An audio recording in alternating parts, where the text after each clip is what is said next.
Hey, office staff.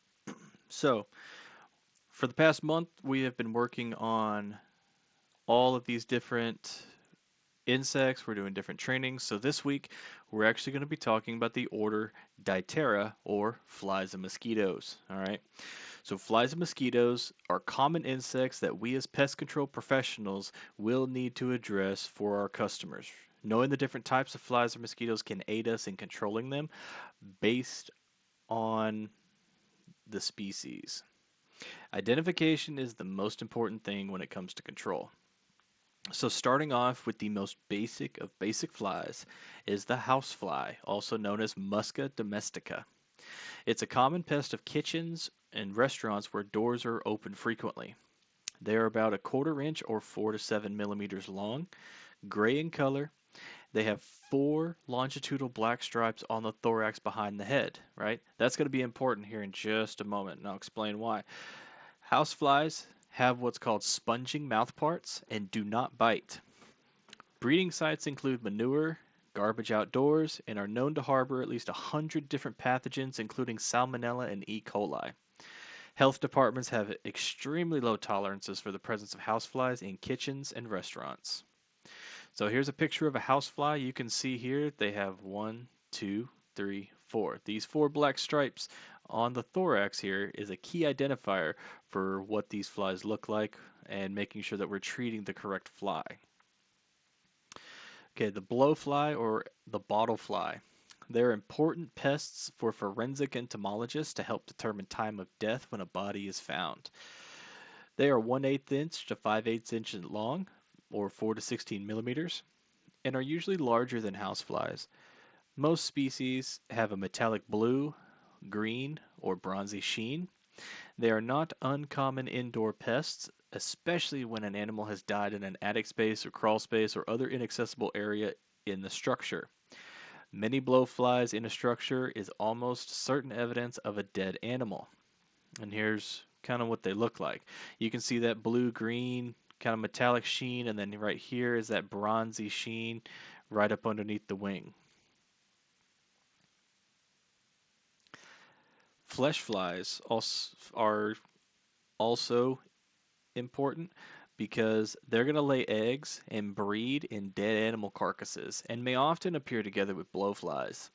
Flesh flies are 1/4 to 7/16 inch long, or 6 to 11 millimeters, and are usually gray in color. Like the housefly, they also have black stripes on the thorax, but the flesh fly only has three instead of four. The tip of the abdomen is commonly red or pink, and there are bristles on the thorax, right? So here's a housefly, right?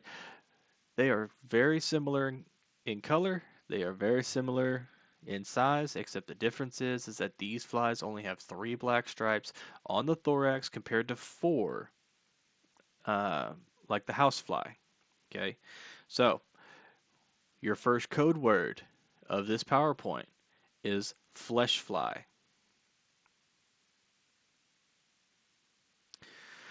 Fruit flies is a common pest that we get calls for. They are common in residential and commercial structures, mostly kitchens. The dark-eyed fruit fly is attracted to fruits that are more likely associated with floor drains, trash cans, dishwashers, urinals, and fecal material. The red-eyed fruit fly breed and feed on fruits and fermenting syrups in kitchens. They usually are associated with rotting fruits and organic matter such as spilled syrups, decaying fruits or vegetables. They're also found in garbage cans, outside structures, near the legs on kitchen furniture, around drains, and in cracks in floors next to walls. Adults are typically 3 to 4 millimeters long with bright red eyes. Okay, so a lot of times what happens is we get calls for drain flies, right?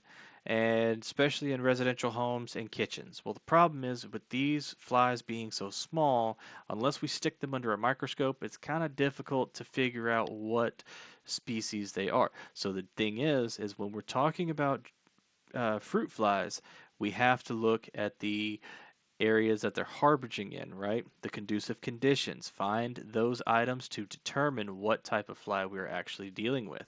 So here's a couple of photos of them. On the left, you have the dark-eyed fruit fly. and on the right you have the red-eyed fruit fly. Now, drain flies, the actual drain flies. They prefer to live in drains, sewers, and under cracked tiles where moisture is going to be plentiful.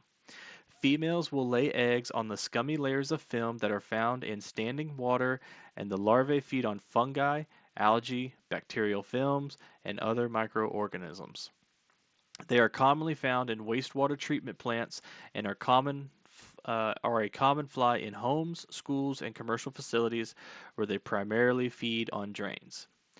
Now, the other name for this fly is also called the moth fly. Drain fly, moth fly, it's the same thing. This is the actual drain fly that we will deal with when we are actually treating drains. The fruit fly usually will be a different area as we described on the previous slides.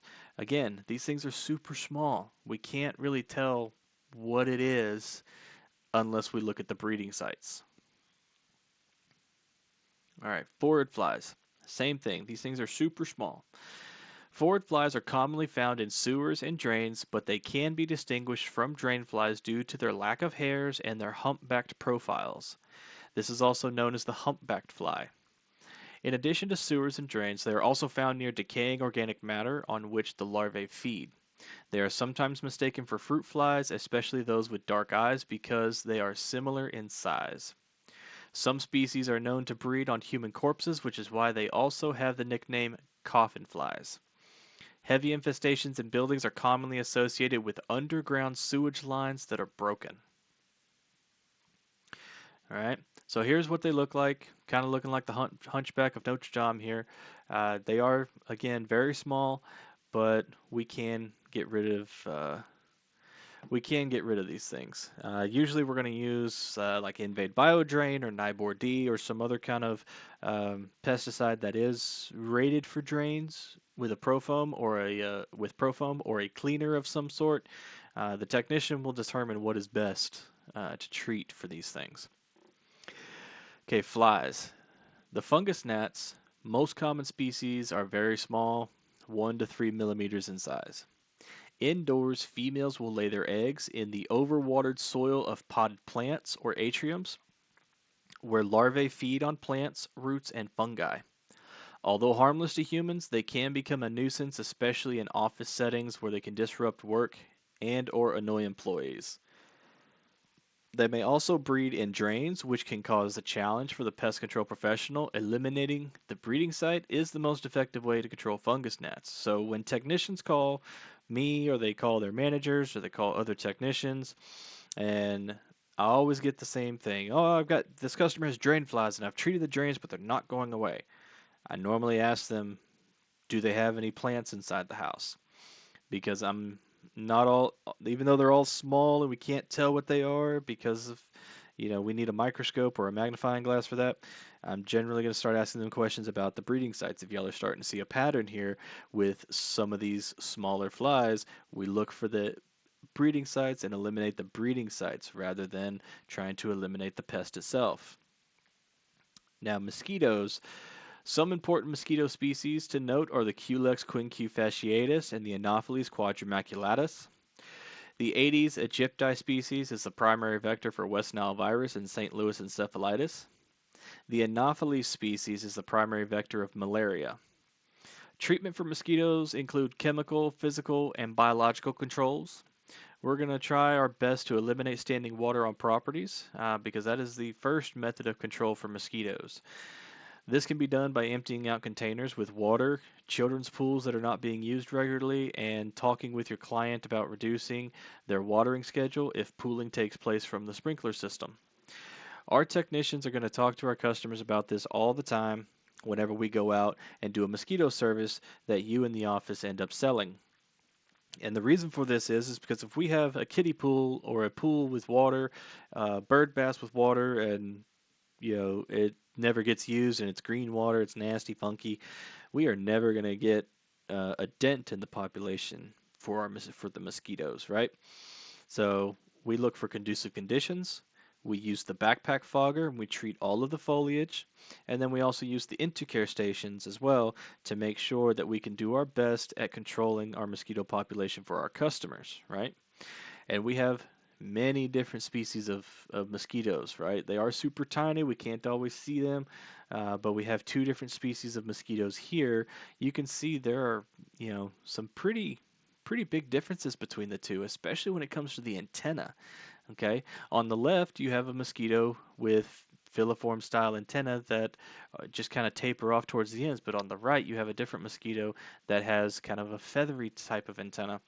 Um, and different mosquitoes are going to breed at different sites. We have floodwater mosquitoes. We have mosquitoes that will, breed in a bottle cap if it's got water on the ground, or in a bird bath.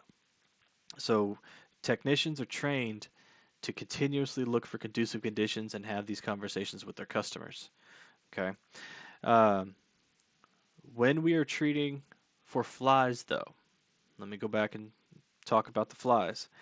When we are treating for forward flies, drain flies, red and dark-eyed fruit flies, or the coffin flies, humpback flies, whatever we decide to call them, but that specific sect of flies that are super small and have common breeding areas, they are not always drain flies. That is some of the things that you can use to ask your customers, hey, do you have potted plants in the house? Do you have fruits and vegetables on the counter? X, Y, and Z, to try and figure out what exact kind of fly we're dealing with, to try and communicate that to the technician to make sure that they are better equipped or more understand what we are walking into, because we can't just treat the insects, we have to eliminate the breeding sites. That is the number one way to control any sort of fly, from a house fly to a flesh fly, a bottle fly, all of the different kitchen flies, from the red and dark-eyed fruit flies, so on and so forth. Eliminating the breeding sites is the key step in control of flies. There is no spray, there is no fog, there is nothing that we can do that is effective against flying insects. So if a customer calls in and says, hey, I've got flies all in my backyard, I need you to come spray. Our normal general pest control treatment will not do a single thing for these flies, right? We can't control where the flies are coming in from. Now, what we can do is go out and place fly bait. We have Max Force fly spot bait, we have Alpine fly spot bait, we have natural fruit fly catch, fruit fly baits or traps.